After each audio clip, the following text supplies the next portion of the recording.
Hello, everyone. I see that some people are still coming in. So before we begin, I wanted to ask you for a very small favor.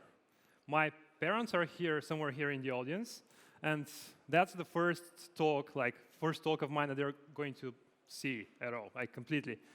And they don't speak English, they don't understand English, so what I'm going to tell you is going to stay only between us.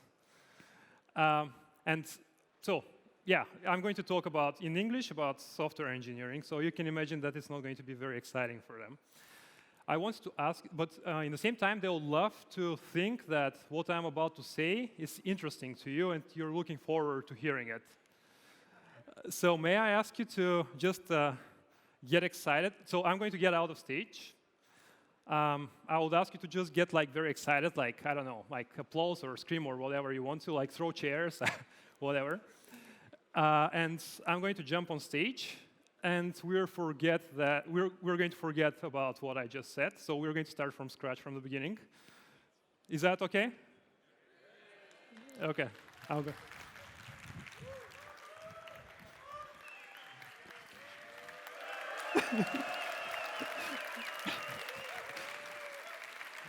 All right, thank you. Perfect. Now I can play it modest and everything. So yeah, I'm Minko, an engineer in the Angular team at Google. Today, we're going to talk about how we can build fast Angular applications by default. I know that this is the last talk for the day, so probably you're tired. And we're going to talk about some serious stuff. But I'm going to try to finish a little bit earlier so we can keep going with discussion and chats, and I can give you stickers also in the speaker area. So today, we're going to take a look at the following topics.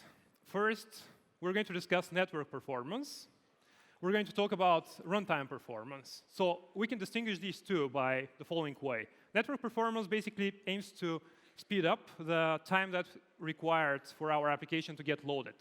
Runtime performance is how fast our Angular application runs, or any application runs. This includes change detection. It includes pretty much how responsive our application is on some computationally intensive user interactions, and so on. We're going to discuss some good practices. So basically, some of the solutions that I'm going to give you, you'll be able to just directly pick from the slide and put in your application.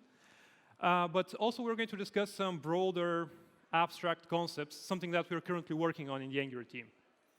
And of course, finally, we're going to take a look at some speed-up optimizations that we're working on as part of Ivy and the new compiler, NGTSC.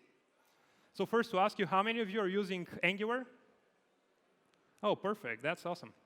So I hope that you're not familiar with everything I say, but we are for sure going to mention some of the future vision that we have and concepts that we want to improve and implement into the framework. So network performance. There are two main ways to optimize the network performance of an Angular application, or any web application, really. It's just we want to reduce the number of requests that we're sending over the network, and we want to reduce the number of bytes that we are transferring over the wire. Some of the good practices that we can follow is to ship fewer bytes of JavaScript. We know that JavaScript is expensive. Adi Usmani did a survey about 2 years ago, where he compared 170K of JavaScript and 170K of a JPG image. And the JavaScript was about 25 times more expensive. Not only because it needs to be downloaded, but after that it needs to be parsed, it needs to be executed, and this all takes a lot of time. We're going to discuss lazy loading.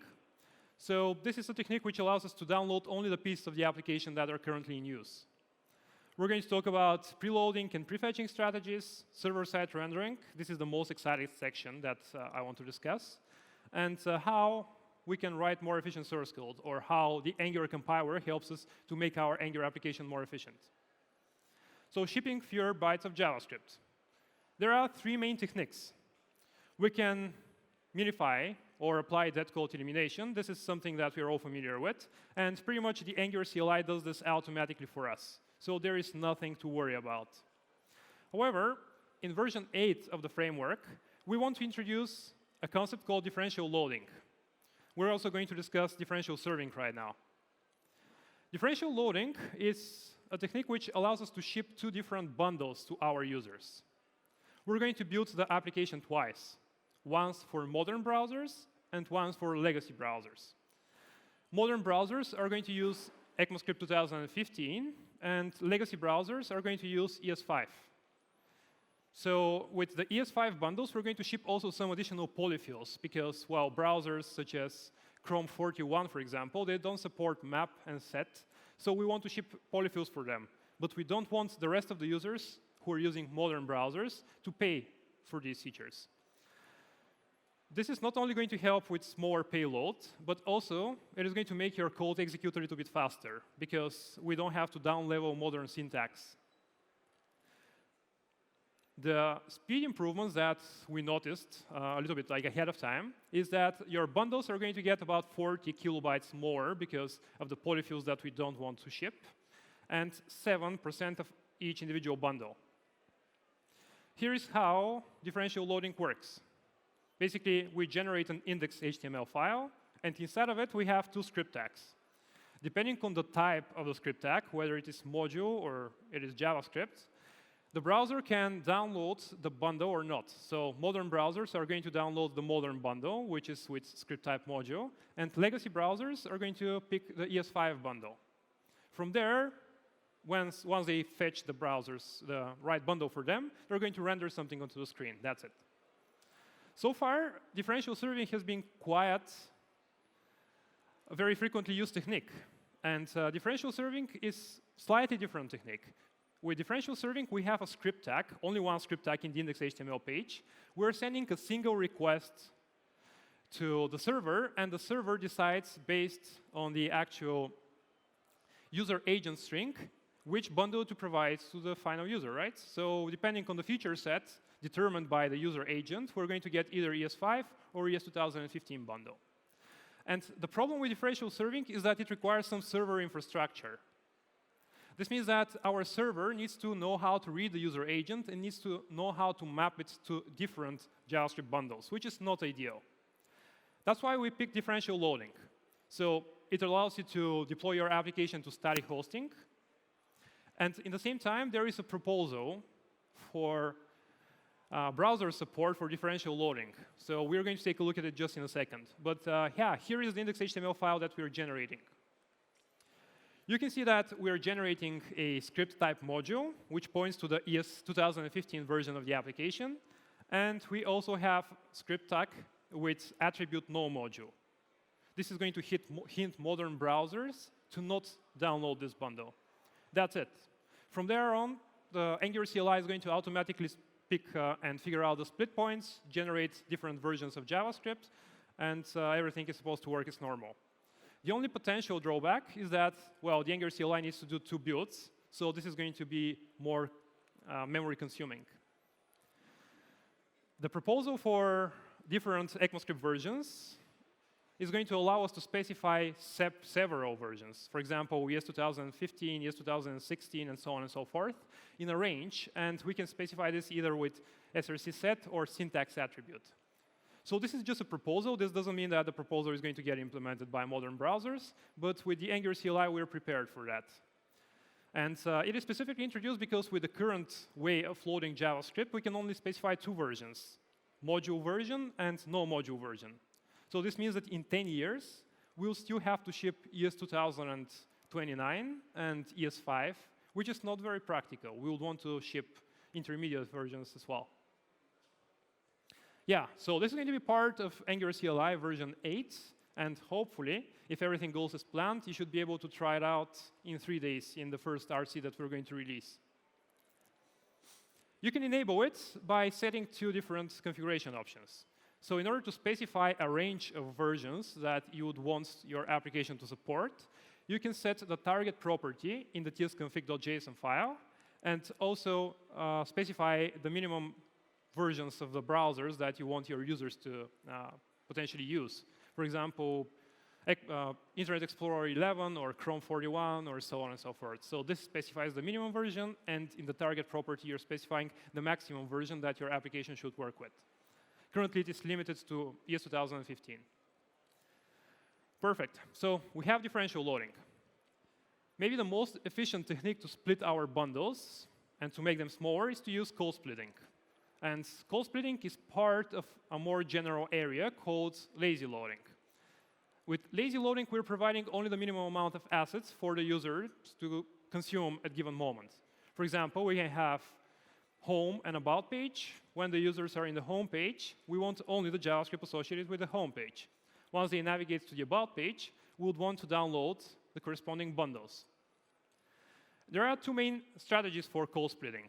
We can either use component-level call splitting. Suppose that we have a very complicated e-commerce application, and it has a very heavy chat support widget, something like Slack.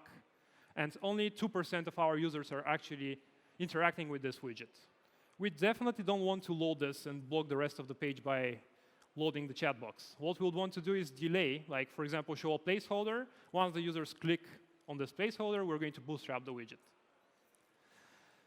So component-level call splitting was not very convenient to use with Angular's View engine because of some data which was not able to be consumed ahead of time. However, some community members developed modules called Lazy AF, which comes from Lazy Aaron Frost. This is the organizer of ngconf. And we also have ngx loadable, developed by another community member. They're pretty much using the same method in order to allow you to apply component-level code splitting. Of course, we're going to make this even simpler in Ivy, whenever we release Ivy. Here, you can check how this is going to be achievable in Ivy by using dynamic imports and ECMAScript 2015. So this is a talk by Jason, my team member, who is my colleague, who is working on Ivy exclusively. You can check his talk for further information from ITkonekt. And yeah, this is still quite experimental, so I would not recommend you to use it in production yet. A more frequently used technique for call splitting is route-level call splitting. For example, here in this application, we have home view, and once we change the page and we go to the settings view, we're automatically going to download the module associated with the settings page, and after that, we're going to bootstrap the specific component. So this is quite convenient, and I bet most of you are already doing it. Actually, how many of you are using component-level call splitting? All right, how many of you are using route-level call splitting? A little bit more, yeah, probably it should be 100% though. So we can do that by using load children in the route declaration. We can specify we can specify the actual module that is associated with a specific page, and we can do that with string in the Angular's View engine compiler, or the compiler which is before Ivy. After Ivy, and with Ivy, we will be able to do that with dynamic imports. This sounds pretty exciting. It has its pros and cons. It's pretty much aligned with modern standards, so that is how it is supposed to work. Again, this is very experimental. You can try it out by using the experimental Ivy, but I would definitely not encourage you to use that yet in production. We first want to validate Ivy with over 1,000 projects internally at Google in order to make sure that when we release it, we're not going to break anyone. Cool, so route-level call splitting is convenient, but in the same time, we need to do a lot in order to achieve it. What we would have to do is define a lazy loaded module. We have to declare a lazy route. We have to define a component, which is going to be rendered once the user visits the default route in the eagerly loaded module that we have declared in the lazy route. And this is even if you're not following the Angular style guides. And I kind of worked on the Angular style guide, so you'll definitely hurt my feelings if you're not following it. In the same time, although this is a lot of boilerplates, we have Angular CLI and schematics. So we're working on a new feature in Angular CLI, which is going to allow you to automatically generate lazy loaded routes. I hope that this command is going to make your life simpler, and more developers are going to start empowering lazy loading. So lazy loading is great, and it shrinks our bundles. But, well, it introduces its own problems. Let's suppose that we are in the subway and we want to just interact with an application. So our latency is very high, and our connection is pretty slow. We can simulate this with Chrome DevTools if we throttle the network by using the network tab. We can configure this and just introduce artificial latency. So with such bad network conditions, when the user goes to a different page, for example, to the settings page right now, they'll have to wait a couple of seconds in order to see the actual transition being performed, because the browser needs to go to the server, fetch some JavaScript, and render something onto the screen. Yeah, this is not ideal, and this is what we would want to solve with single-page applications. We want to provide instantaneous user experience. What we can do instead is apply another technique called prefetching. With prefetching, once the user is at a given page, we're just going to download in the background all the associated, all the other pages which the user may potentially visit. For example, if the user is in the home page and we have an about page, in the background we can download all the assets with the about page so that they're already in memory and the user would not have to worry about them. So once they navigate, we're going to take them directly from memory instead of network and render everything into the screen. But sometimes from one page, the user can go to over 100 others. And in such cases, we don't want to overfetch, because we can consume not only the user's connection, but our preloading might be inefficient. Imagine we have 100 pages. The browser can do, let's say, 5 requests simultaneously. This means that we would have to send 20 chunks of requests in order to fetch everything. And with slow network connection, we may not even fetch the right page. So we should somehow guess what to preload. And I have noticed that this is very often very subjective choice. We're just trying to guess where the user may potentially go. And based on our internal feelings and intuition, we preload something. So there are a couple of heuristics in order to help us to download and preload very efficiently source code. We can prefetch all the visible links. We can predictively prefetch even by using some data analytics or machine learning techniques. And we have prefetching on mouse over. Why not? How we can prefetch visible links. So there is an API called intersection observers, which throws an event when given DOM element becomes visible in the page. And this API is already widely available, but you would not have to implement this from scratch. And I know this is the last talk, so we're not going to take a look at so much in a lot of source code. What you can do is, for example, we have this blank page, and once the user starts scrolling, different DOM elements are going to get visible. For example, router links. While the user is scrolling, when an element gets visible, we're just preloading the associated with this link module. So it is in memory, and once the user decides to navigate to this page, the user experience is going to be instantaneous.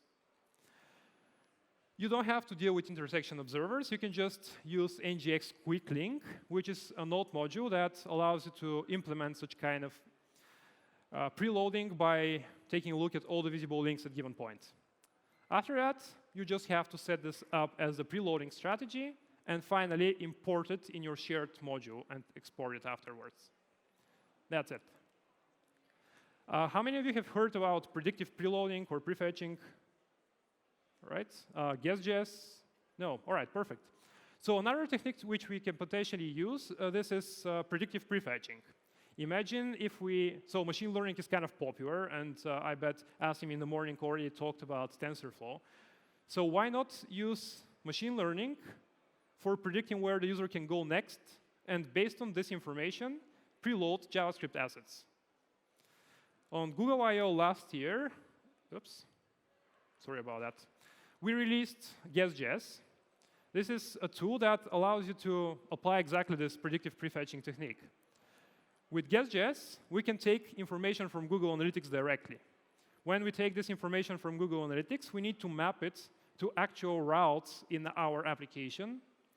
After that, we need to map it to specific JavaScript bundles associated with these lazy routes. And once we have this aggregated information, we can build a machine learning model. It can be something as fancy as LSTM, recurrent neural network, or something very simple, such as a Markov chain. Markov chain, you can just think of it as a matrix where the rows and the columns are different pages, and the values are just different values. This is just the probability for the user to go from one page to another. So quite simple. Now, we can query this model, and while the user is interacting with our application, based on the model, we can decide where they can go next, so we can preload the associated JavaScript. You can think about it the following way. So we have our Wikipedia-like application. Here we can rank the individual links. And depending on the rank of the link, we can either preload it or not. Again, depending on the user's network connection, we can decide whether we want to preload something or not. For example, users with very fast network connection, like 4G, we would want to be a little bit more aggressive there because their connection is fast. But if they're on a very slow 2G, let's say, well, we'll probably want to be a little bit less aggressive. Gechev takes care of all of this, but it is currently in a very early stage, very early alpha, so I would not recommend you to use it just right now. We want to make some additional improvements so that it's a great fit not only for Angular, but for the other frameworks as well. So perfect. We have a lot of cool stuff so far. We have differential loading, we have lazy loading, we have predictive prefetching and NGX quick links and so many cool stuff. But still, one of our bundles can require a node module, and this node module can bundle pretty much half of the content of our node module separately. So our bundle can be like 10 megabytes if we're not very careful with this. That's why in the Angular CLI we have something called performance budgeting. With the performance budgeting, we can set limits to our bundles, and once we exceed this limit, our build is going to fail. You can take a look at performance budgeting in the Angular docs, but let us just take a look at a very quick video in order to illustrate how we can use performance budgeting in practice. So here, oops, excuse me. So with performance budgeting in Angular CLI, is this moving actually? No? Yeah, performance budgeting in Angular CLI is going to allow us to specify some boundaries. For example, here we're building an Angular application by using ng build production. Once we get the size, the initial size of our bundles, we can just have some understanding of how big our bundles are supposed to be, right? From there, we can go to angular.json and set a performance or a size budget. In this specific case here, we're specifying the type of the budget. For example, we want it to be for a bundle. We want it to be for the main bundle. And the maximum warning size, for example, if we exceed this warning size, we're going to get a warning. If our bundle is bigger than 250 kilobytes, we're going to get an error. So our build is going to fail. Now, we can just implement a new feature. We can just import map from ngrx, in this case, rxjs, and see how big our bundle is after that. We can just try to build our app. Here, we're just subscribing to a scroll event and mapping it to something else. Once we build our application, we're going to get this error because we exceeded the performance budget by 25 kilobytes. This is extremely convenient to be introduced by our continuous integration. Because, well, if our build fails, this means that we have done something wrong, and we want to keep our bundles very slim, so that's a great fit for there. Now, we refactored the import, and instead of importing from Rx internal operators, we're importing from Rx operator. And finally, our bundle passed successfully. Yeah, for more information, you can check these links here. But, well, even with performance budgeting, we have some best practices that we need to follow when we deploy our application. We did a survey to see whether users are efficiently deploying the apps. And we discovered that that's not exactly the case. For example, over 27% of the Angular applications are not using content compression, like gzip or Brotli. This is very low-hanging fruit. Imagine your bundles are like 500 kilobytes. If you compress them with gzip or Brotli, they can be 150. And the user's experience is going to be much better. So this is something that we are constantly encouraging people to do. Even more, people are not using CDNs. Well, if given application is running in only one geographical region, for example, if you're building an internal app or only an application that is supposed to be used here in Serbia, it's probably fine to not use CDN. But if you're building something that is used in the entire globe, then probably you would need a CDN. You would want the static assets to be delivered from the closest service to your users. Although we are encouraging people to do that, to use CDNs and content compression, we are not always super successful, so we want to introduce this as part of the Angular CLI. By using ng-at, you can add a specific CDN provider, hosting provider, and after that, by running ng-run app deploy, you can deploy your application to this cloud provider. Here is how this works. So here I'm adding a cloud provider, which is Firebase, but I'm adding it from my local directory. After I install all the dependencies for Firebase, including Firebase tools, I will be prompted to select a project where I want to deploy my application to. So I'm selecting a project that I have somewhere in Firebase. After that, I can run ng-run sample app deploy, and this is going to start the production build. You would not have to worry to add, for example, the production flag or not worry about anything. The Angular CLI is going to figure out everything for you, such as dead code elimination, minification, and tree shaking, and all of this for you. Once you build the application, we're going to delegate this logic to the Firebase tools, which are going to upload your assets, and you're finally going to get a URL that you can click on and just go to your application immediately. We're currently collaborating with Azure, with Firebase. We're working also with Zeit. Zeit are big in the React community, and they're very excited to have us on board. We're also working in very early stage with AWS and with Netlify. But if you want something else, you can pretty much implement it yourself. You can implement ng-deploy for your personal infrastructure, on-prem solution if you want to. Right, so that was the things which we currently have. Now let's talk about something that we are building. We have server-side rendering currently in Angular with Universal. How many of you are using Universal? OK, so we're going to make a very quick recap of what Universal is and how you can run your applications with it. Server-side rendering, the browser sends a request to the server. Once the server receives this request, it is pretending that it is a browser for a second, and it is running our Angular application in Node.js environment. This means that all fetch requests are actually being sent by using the HTTP module of Node.js. We are rendering our view by using some kind of Node.js implementation, not the actual DOM, and so on and so forth. So finally, once our Angular application is rendered, the client is going to receive one string. This string is the actual HTML of the page. After that, the client is going to take this HTML and render it onto the screen. It is going to produce the DOM. Right after that, the client needs to download all the scripts associated with the current page. And finally, we're going to bootstrap the application. Although this sounds slow, it has some advantages.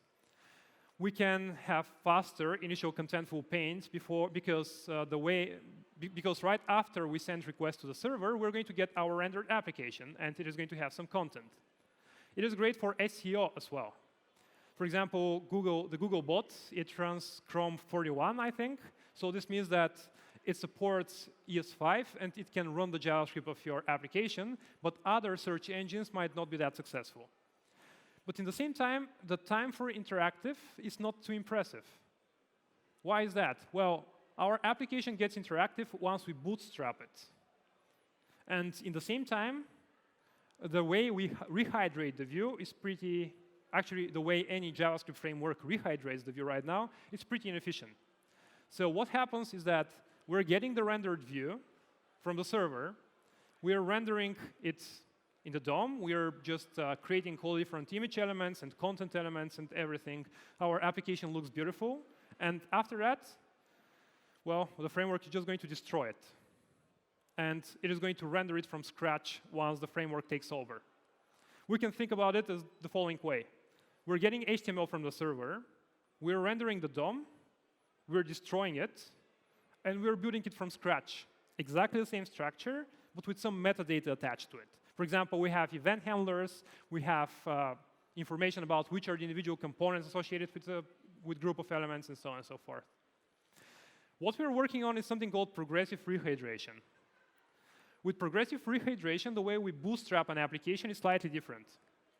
We're getting our DOM, and here, Angular is taking over. Angular is going to traverse the structure. For example, it's going to perform depth first search pre-order. It is going to first visit one of the nodes. After that, it's parent. After that, it's sibling. And it is going to figure out that this is one component that it can bootstrap. It is going to keep traversing the DOM, find another node, find its parent, and bootstrap another component. And finally, it is going to eventually bootstrap the entire component tree. This may sound very logical and very obvious, but well, as framework implementers, it's not the most trivial problem to solve, especially because of content projection. For example, passing contents to an element and projecting it somewhere into the view. It's sometimes hard to map it to actual Angular or any other framework component. So what is progressive bootstrapping that this technique unlocks? With progressive bootstrapping, we can skip one of the steps. We can come to painting and loading JavaScript and just not load any JavaScript at all. We can just get the DOM. Already the user is seeing the final page, right? It's just not interactive yet because the framework has not taken over yet. Once they start interacting with a DOM element, we can just bootstrap this specific DOM element and not ship any part of the framework or any other component at all in the application.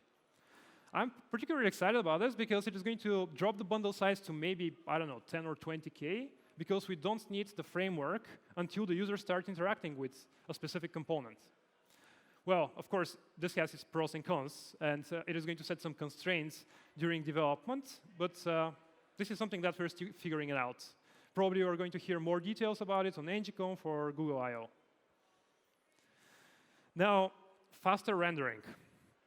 Well, that's probably one of the core purposes, like core motivations of the Angular framework team, the people who are working on the Angular compiler and on the runtime.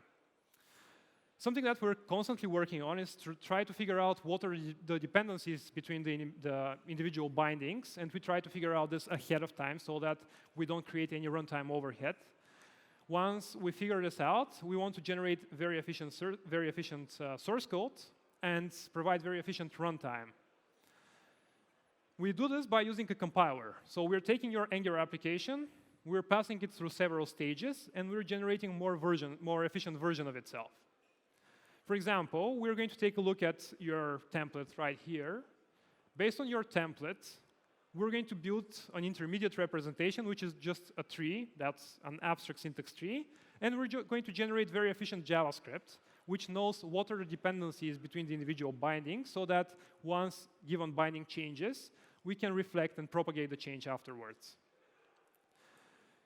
Another technique that this compiler helps us to empower is tree shakeability and, of course, generating monomorphic code. Like for the last talk, we're not going to discuss in details what monomorphic execution is, but I can follow up with some links. So why is this code tree shakeable? The template that Angular generates, the code that Angular generates out of your template are just individual instructions which we directly import from Angular core. So the bundler knows what part of Angular you're exactly using in your components, and we can get rid of the rest. And the monomorphic execution, this is something that we're working very closely with the JavaScript engine team, with V8. We're constantly going back and forth in order to make sure that the source code that we're generating is very easy to understand by the JavaScript virtual machine and very easy to optimize so that the runtime performance is as fast as possible. Very quick summary, and after that we can go with Q&A, and probably I'll be able to find some stickers if you want. So yeah, what we went through today is how we can reduce the bundle size of our application by using differential loading with Angular CLI and code splitting. We saw how we can speed up the user's navigation experience by using predictive preloading with Gechev, or using something like ngx quick link in order to preload only what is visible currently onto the page. We talked about automated deployment with the Angular CLI and how you can use it. We discussed progressive rehydration, which is kind of the base for a more general plan that we have, for example, progressive bootstrapping. And we discussed some of the compile time optimizations that Angular does. And thank you very much for the favor in the beginning. So yeah, that's it. Thank you.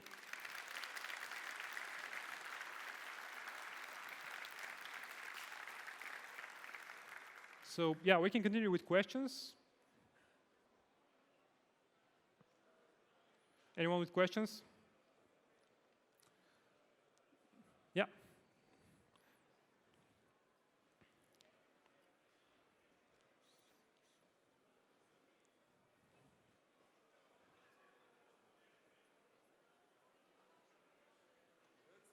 Okay, thanks for the presentation. Really informative. Just a simple and generic question. How do you convince someone to switch from Vue or from React to Angular? Yeah, so over the past couple of weeks, I've been traveling a lot and I talked to a lot of engineers. And since I'm not building far too many applications with Vue and React, and even with Angular, I'm talking to a lot of people who are using Angular, and their core motivation for using the framework is that we have very well-structured, like very well-defined structure, so it's very easy for them to move across projects. We have also integrated platform. The core is being developed by one team, so we know that the router is always going to work with the framework together with material and with the Angular CLI. People also like templates, so this is mostly personal opinion, I guess, based on some folks. Although Angular Ivy can support even JSX, we want to stick to templates because this is something that we can see that people usually like. From my personal, I'm personally excited about Angular because of all the effort that we're putting into the Angular compiler and all the close collaboration with the JavaScript engines, for instance. Yeah, we also put a lot of effort into making sure that the framework is statically analyzable so that we can provide better tooling that is up to come. Also predictable release schedule, and so on and so forth. I often get asked when Ivy is going to get released. Nobody interested? Any other questions?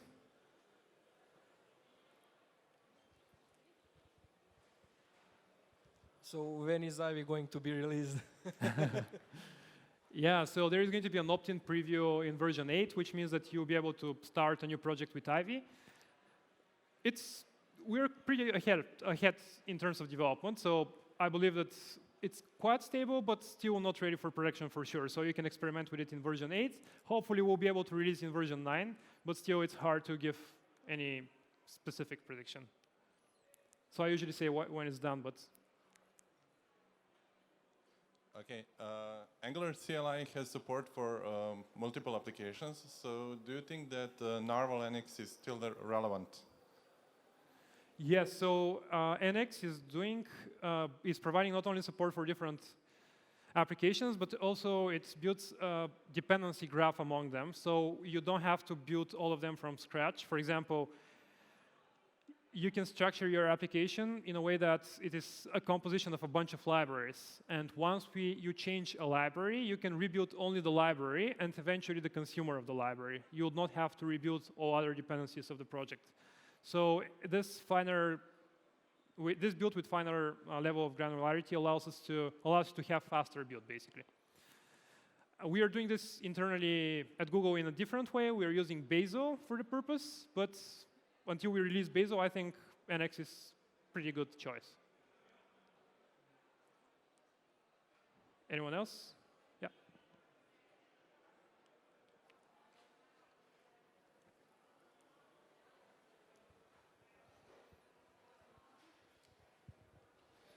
Hi. So my question is connected to the form logic. The form handling. So we have the template-driven forms and reactive forms.